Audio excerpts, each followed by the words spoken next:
논쟁을 불러일으키고 예수님을 시험하고자 했다는 것을 우리는 보면 알 수 있습니다. 그들은 그들이 가진 지식과 그러한 경험으로서 예수님을 계속해서 올무, 즉 함정에 빠뜨리려고 했던 그러한 모습이었던 것이죠. 이렇게 계속해서 말씀을 볼 때에 우리는 하나님의 나라와 세상의 나라가 계속해서 충돌되고 있다라고 하는 것을 볼 수 있습니다.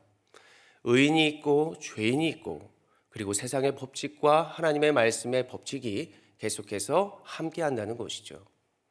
그런데 우리가 여기에서 오해하지 말아야 할 것은 세상의 것, 죄악된 사람들, 그리고 세상의 방법들을 우리가 그냥 무시하고 그냥 저버리고 살아야 하는가?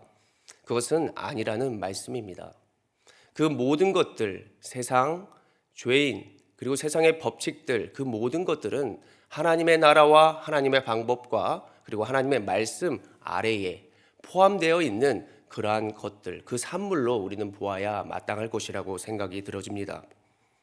하나님 나라가 완성되기까지 예수님이 우리에게 필요하신 것처럼 이 세상의 많은 것들이 하나님의 뜻이, 하나님의 역사가 이루어지기까지는 우리가 이 세상의 모든 것들을 도구 삼아서 하나님의 말씀을 우위에 두고 그리고 하나님의 중심으로서 그 모든 것들을 다스리고 통치해야 하는 줄로 믿습니다. 모든 것은 하나님 안에 포함되어져야 한다는 것이죠. 그래서 예수 그리스도께서는 가이사의 것은 가이사에게, 하나님의 것은 하나님께, 우리에게 주어진 많은 것들, 그 모든 것들에 대한 의무를 우리가 최선을 다하여 나아가며 하나님께서 주신 것들을 감사함으로 받아들이면서 하나님의 마음과 하나님의 능력으로 모든 것들을 이끌고 나아가야 한다라고 하는 삶의 원리와 방법을 가르쳐 주셨던 것입니다. 이 모든 것들이 다 하나님 안에 거하게 되는 것이죠. 결과적으로 예수님의 계속되는 가르침은 이 세상은 하나님의 나라의 일부이다. 이 땅을 살아갈 때 하나님의 방법으로 말미암아 너희가 모든 것들을 이기며 나아가야 할 것이다. 그래서 오늘의 말씀이 무엇을 말해주는가? 그 원리와 방법들을 오늘 좀 더 자세히 그리고 그 분명한 능력을 하나님이 가르쳐 주실 것입니다. 이 원리를 우리가 함께 본문을 보며 살펴보기를 원합니다. 오늘 본문을 보시면 성전에서 계속되는 논쟁이 있었습니다. 이전에 바로 어제 사두개인들이 그 논쟁 가운데 예수님께 패배했단 말을 듣고 다시 바리새인들이 예수께 출격합니다. 이 바리새인들이 모여서 예수님을 이렇게 시험하여 묻더라는 것이죠. 35절의 말씀인데요. 이들이 모여 이제 그 중에 한 율법사가 예수님께 시험하여 묻는다는 것입니다. 율법사라는 것은 그 분야의 전문가 그리고 권위자, 그 율법에 관해서는 정말 최고라고 할 수 있는 그 사람이 예수께로 나아간 것이죠. 그가 묻습니다. 선생님, 율법 중에 어느 계명이 큽니까? 그들은 구원자요, 메시아, 즉 왕이시여 이런 것도 아니고 도리어 그들을 선생님, 랍비여, 랍비 정도로 보면서 묻는 것이죠. 많은 율법 중에 우선순위를 한번 말해 보십시오. 율법이 총 613가지가 있다는 것을 들어보셨을 것입니다. 그 수많은 율법은 10계명을 포함하고 있고 부모에 대한 순종도 말해주고 있으며 또한 하나님께 나아가는 이러한 여러 가지 것들과 이웃 사랑까지도 포함되는 그런 모든 것들을 말하고 있는 것입니다. 바리새인들은 이 많은 것들을 지키면 정말 의롭다고 여겼기 때문에 그중 무엇이 우선입니까? 무엇이 최고라고 할 수 있습니까? 예수님께 물었다는 것이죠. 그들은 정말 진심으로 하나를 제대로 알고 지키기보다는 정말 많은 것을 내가 지키고 있다. 문의로서 바로 신앙생활을 하는 그러한 모습과도 같았던 그러한 자들이었습니다. 이들의 질문에 예수님께서는 그들이 매일 암송하다시피 한, 매일 눈을 뜨면 읽다시피 한 그 하나님의 말씀, 신명기 6장 5절을 말씀을 하면서 쉐마 이스라엘, 니네가 먼저 들어보아라. 마음을 다하고 목숨과 힘을 다하여 37절에 보면 주 너의 하나님을 사랑하라 라고 말씀하고 있는 것이죠. 즉 너희의 모든 면에 하나님을 사랑해야 함을 먼저 말씀을 하였습니다. 그러면서 계속해서 이어서 말하기를 하나님에 대한 사랑이 마음으로부터 오는 전적인 복종과 헌신, 너희의 생명까지 아끼지 않는 행동으로 나타나게 된다면 두 번째도 너희가 이웃까지도 사랑해야 한다. 주 너의 하나님, 너희를 떠나지도 버리시지도 않겠다는 그 약속의 하나님, 그분을 사랑해야 한다. 그 사랑의 목적이 예수 그리스도께서는 하나님이 되어야 한다라고 말을 해주는 것이죠. 그래서 그분이 먼저 사랑하셨기에 우리도 이 자리에 있는 줄로 믿습니다. 그 사랑을 말씀해 주셨기 때문에 우리가 오늘 그 말씀을 듣고 있는 것이죠. 그러면서 실천하는 것을 말해주는데 곧바로 레위기 19장을 인용하시면서 그 사랑에 대해서도 말씀해 주고 있습니다. 둘째도 그와 같으니 내 이웃을 내 자신과 같이 사랑하라 하셨으니, 수직적으로 너희가 예수 그리스도를 사랑함으로 말미암아, 바로 하나님을 사랑함으로 말미암아 너희가 세상도 사랑할 수 있다. 수평적인 사랑이 가능하게 되어진다는 것이죠.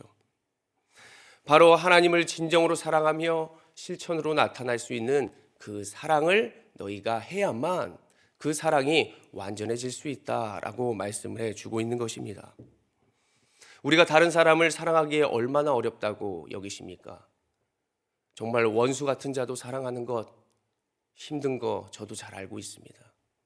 그래서 하나님을 먼저 깊이 사랑하고 그분이 나를 얼마나 아끼는지를 알아야만 우리가 그 사랑을 할 수 있게 되어지는 것이죠. 율법의 기능이 무엇입니까? 죄를 깨달아 아는 것. 죄를 해결할 수 없지만 우리를 깨닫게 함으로써 정말 그 사랑이 얼마나 위대하며 우리가 하나님을 의지하여야만 살아갈 수밖에 없다는 사실을 우리가 계속해서 알게 되는 것입니다.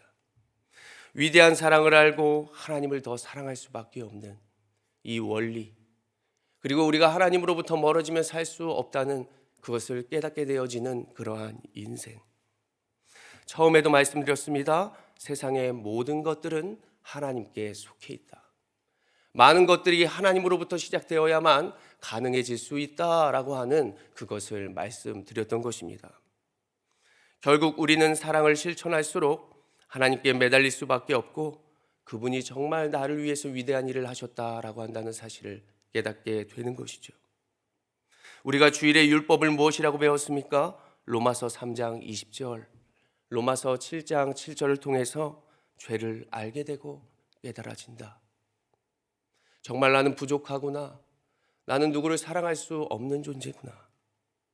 그런데 복음은 무엇입니까? 우리를 향한 예수님의 사랑. 나의 모든 죄를 해결하시기 위해 바로 이 땅에 오셔서 가장 낮은 자의 모습으로 오셔 우리를 품어주시고 우리의 길이 되어주시며 부활 승리하여 주셔서 우리도 결국 승리할 수 있다는 것을 알게 해주셨습니다. 내 이웃을 내 자신과 같이 사랑하라. 하나님 사랑, 이웃 사랑. 이 두 계명이 무엇이라고 말씀합니까? 온 율법과 선지자의 강령이니라. 온 율법은 노모스, 말씀을 이야기해 주는 것이고, 선지자의 강령은 프로페타이라고 구약의 선지자들이 이미 말씀한 성경을 이야기하는 것이죠. 구약의 선지자들이, 하나님의 말씀을 전한 자들이 전했던 핵심이다. 이 사랑이 핵심이라는 것입니다. 저는 어린 시절에 부모의 사랑을 받고 자랐습니다. 그 부모의 사랑을 받고 자란 사람들은 그 사랑을 전하게 되어지는 것이죠. 비록 가난할 때도 있었지만 진짜 사랑을 받았다라고 제 마음이 잘 알고 있습니다. 제가 고등학교 시절에 아버지의 사업 실패로 또래 친구들보다 적은 용돈으로 생활하고 있을 때였습니다. 하루는 아버지가 힘든 생활 가운데서도 제 지갑을 여시며 그 빈 지갑을 보시며 사내대장부 지갑에 10,000원 한 장이 없어서 되겠냐라고 말씀을 하시면서 자신의 지갑에서 저에게 10,000원을 넣어주었던 때가 있었습니다. 몇 분 후 저녁을 준비하던 어머니께서 저에게 콩나물 좀 사와라.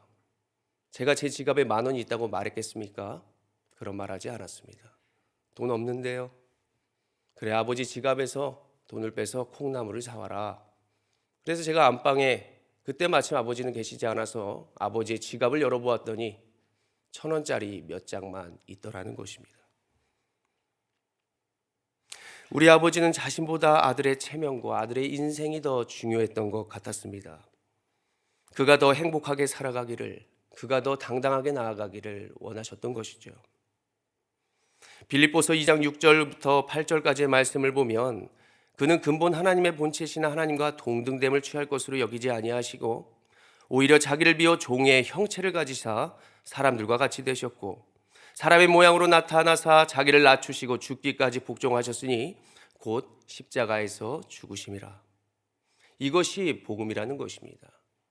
나 자신을 비워서라도 그를 살리기 위해서, 그 죄인된 그 신분을 올려주시기 위해서 예수님은 이 땅에 오셔서 그 자신의 사랑을 밝히 보여주시며 우리도 그렇게 나아가야만 나의 역사가 완전하여지며 온전케 되는 것이다 라고 가르쳐 주셨습니다.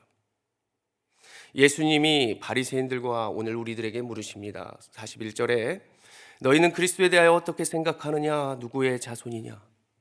다윗이 지식으로 말하지 않습니다. 성령에 감동되어 고백한 그리스도는 주십니다. 나의 하나님이십니다. 나의 메시아십니다. 말씀을 이루신 우리 아버지인 줄로 믿으시기를 바랍니다.